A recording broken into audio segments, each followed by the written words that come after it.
ثم جعلناك على شريعة من الأمر فاتبعها ولا تتبع أهواء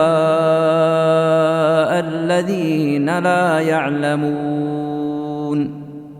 Mungkin saya akan menyinggung ya beberapa hal yang kadang perlu diterangkan ya, karena tersebar di tengah manusia hal-hal yang itu kalau saya sendiri agak sulit juga ya, kalau saya baca sesuatu saya tahu kemudian saya tidak terangkan, saya harus jawab apa nanti di depan Allah kalau saya tidak terangkan. Ya, kadang saya harus menjelaskan sesuatu, apalagi hal itu diperlukan, maka itu dari kewajiban bagi orang yang diberi amanah ilmu untuk menyampaikannya. Iya, hanya saja selalu saya ingatkan bahwa saya itu tugas saya meluruskan kesalahan. Saya tidak ada kaitannya dengan orang yang mengucapkan kesalahan itu.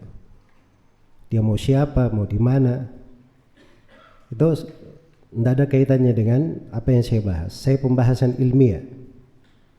Ya, karena itu nggak usah ada yang tersinggung ya. Saya menyinggung si fulan, si alan. Kalau saya sebut dari ucapan tersebar, itu ucapan tersebar biasa. Ya, karena seorang kalau sudah berbicara di depan umum, maka dia harus siap untuk diperbaiki kesalahannya di depan umum juga. Dan ndak usah baper. Ini menasihati belum menasihati saya. Berbicara ndak pernah bicara sebelumnya kepada saya. Ini kadang sebagian orang menempatkan dirinya lebih daripada tempatnya. Lebih daripada tempatnya. Para sahabat Nabi sallallahu alaihi wasallam saja enggak ada yang seperti itu. Ketika Ka'ab bin Malik radhiyallahu taala anhu tidak hadir di perang Tabuk, maka Nabi sallallahu alaihi wasallam ketika berada di Tabuk, itu haditsnya diriwayat Bukhari dan Muslim. Kisah panjang di perang Tabuk itu. Maka Nabi pun teringat Ka'ab bin Malik, kenapa tidak hadir di perang Tabuk ini. Kata salah seorang sahabat, ya Rasulullah, dia lebih senang berada di ketiak istrinya dan melihat apa yang dibawanya. Saya tanya, ini ucapan bagus atau tidak? Hah? Itu ucapan seorang sahabat. Berkata sahabat yang lainnya, ya Rasulullah, kami tidak tahu tentang Ka'ab bin Malik kecuali kebaikan.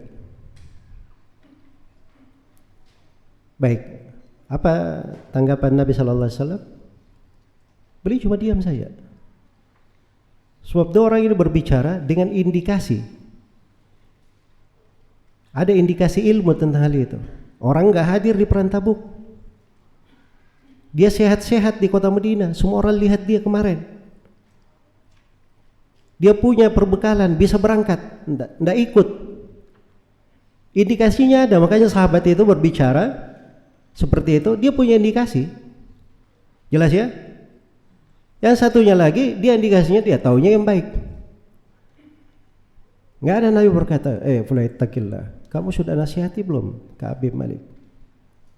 Sudah pernah jumpa dengan dia belum? Ada sebagian kesalahan itu tidak disikapi seperti itu. Apalagi hal-hal yang sudah tersebar umum. Sudah tersebar umum, ada yang memperbaiki, harusnya dia bersyukur kepada orang yang memperbaikinya, berterima kasih. Itu orang yang berakal namanya. Makanya kata Imam Abdul Ghani bin Sa'id Al-Maqdisi rahimahullah, ini salah seorang imam ahli hadits ya, dikenal dengan berbagai tulisan, populer di ilmu riwayat. Beliau memperbaiki sejumlah kesalahan Al-Hakim. Al-Hakim ya, penulis kitab Al-Mustadrak, Muhammad bin Abdullah bin Al-Bayy' Abu Abdillah Al-Hakim, dikenal dengan Al-Hakim As-Saghir. Diperbaiki kesalahan-kesalahannya dalam sebuah kitab. Kitabnya sampai sekarang masih dicetak. Iya. Al-Hakim setelah itu membacanya, dia keluar kepada manusia, dia bacakan malah. Dan berterima kasih, dia doakan Abdullah bin Sa'id Al-Maqdisi. meluruskan kesalahan-kesalahannya. Sampai berita itu kepada Abdul Ghani bin Said Al-Maqdisi. Beliau berkata, saya tahu Al-Hakim ini rajul akil, ini orang yang berakal. Iya, orang yang berakal. Seorang yang berakal, apalagi dia adalah seorang mukmin, apalagi orang yang berilmu, ahli Quran, harusnya lebih cinta lagi akan hal itu. Bukankah dia baca di dalam Al-Quran nama Allah Al-Haq? Tahu artinya Al-Haq? Allah itu yang maha benar. Dia tahu bahwa kebenaran itu datangnya dari Allah, bukan dari dia. Dia cinta kepada kebenaran. Dia akan menjunjung orang yang membicarakan kebenaran. Dia akan mensyukuri orang yang membenarkan dia kalau dia salah. Nah, itu baru orang yang beriman terhadap nama Allah Al-Haq. Itu ada pengaruhnya Al-Quran itu di dalam kehidupan. Iya. Jadi kalau dikisahkan dari para ulama yang seperti ini, banyak sekali kisah-kisahnya ya. Karena itu meluruskan dari kesalahan-kesalahan, apalagi kesalahan itu umum, itu nggak ada masalah diluruskan. Iya. Bahkan Ibnu Aqil Al-Hambali rahimahullah, beliau keliru dengan sebuah kesalahan yang sangat berat, diluruskan oleh para ulama di masanya. Ibnu Aqil Al-Hambali sendiri sudah menulis buku bertobat dari kesalahannya, tapi bersamaan dengan itu masih dibantah juga oleh Ibnu Qudamah Al-Maqdisi. Dibantah dalam sebuah buku, disebarkan, sebab dianggap itu membantu Ibnu Aqil di dalam mengobati kesalahannya. Mungkin ada di pelosok wilayah sana orang-orang yang membaca sampai kepadanya ucapan Ibnu Aqil yang keliru, belum ada yang memperbaiki.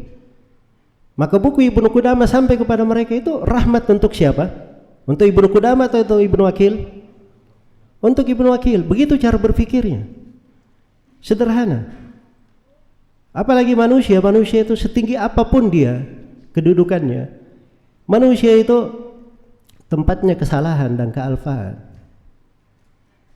Tidak ada orang yang semuanya benar. Bahkan di ilmu riwayat itu kalau dikatakan ada rawi yang tidak ada salahnya, kata Ibnu Ma'in, itu pendusta. Rawi yang seperti itu. Enggak ada, semua rawi pasti ada salah, namanya manusia. Tapi kesalahan itu bisa dilihat. Kesalahan itu timbulnya dari mana? Ketergelinciran kah, ketidaksengajaan kah, kejahilan kah, keras kepala kah? Banyak sebabnya. Itu yang membedakan di dalam menentukan hukum apa? Hukum kesalahan. Baik. Karena itulah di pembahasan ilmu ada pembahasan ranahnya ranah ilmiah. Pembahasan ilmu agama. Itu bersyirikat, seorang menjelaskan, tidak ada masalah menjelaskan di dalam hal tersebut. Baik.